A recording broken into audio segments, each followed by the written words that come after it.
big breaking story that's coming in this evening. Sri Lanka has now imposed a nationwide curfew, deployed the army across Colombo. This after pro-government groups attacked protesters outside embattled Sri Lankan President Gotabaya Rajapaksa's office. The situation in the island nation has turned tense after police fired tear gas to disperse the protesters. Remember, the Prime Minister Mahinda Rajapaksa has resigned earlier today. Homes of 4 ministers have been set on fire by angry protesters. One ruling party MP has been killed in clashes with anti-government protesters. So far, 54 people have been injured in the clashes. Remember, Sri Lanka is a country that's been on the boil amidst the collapsing economy and the street protests. Prime Minister resigning earlier today. So these are the visuals that are coming in there from Sri Lanka. At the moment, army deployed in Colombo amidst the unrest in the Sri Lankan capital. Homes of 4 MPs, members of parliament, have been torched. A nationwide curfew now has been imposed in Sri Lanka. Those are the troubling images coming in from the island country.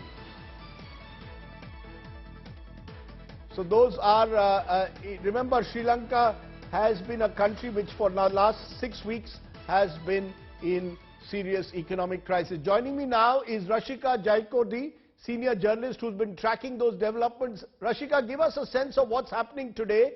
We've just heard about more violence on the street, the homes of 4 MPs being set on fire. Has the situation returned to some kind of normalcy, or are the streets still boiling?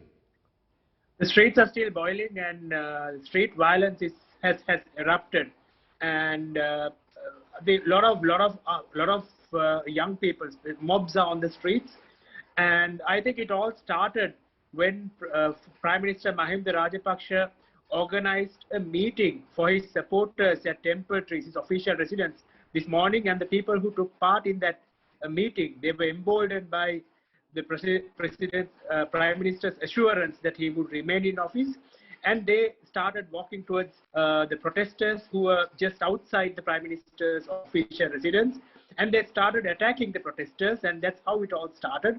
And they burned down the tents that had been put up there.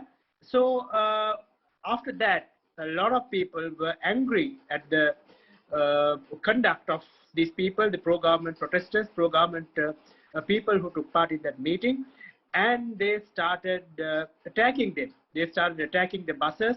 They started, they went after these people and stripped them naked, and violence was unleashed on them. Right. So it was incited. It was clearly incited by the Prime Minister. And is this just in Colombo, or has the violence spread right across the country? No, violence has spread across the country. In many districts across the island. Especially the houses of MPs have come under attack, and their business establishments owned by MPs, owned by politicians, ruling party politicians, have come under attack. And also the houses of the people who organized the meeting this morning, they have also come under attack. Rashika, so violence has... Rashika, you've got the Prime Minister who's resigned. Is there any possibility that even President Rajapaksa may offer to step down, talk of some kind of an interim government being formed? Is there pressure on him also now to take some kind of decision?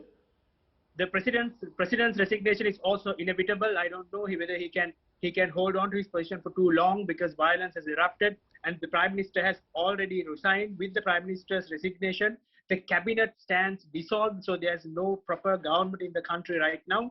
The president is now forced to look at alternatives.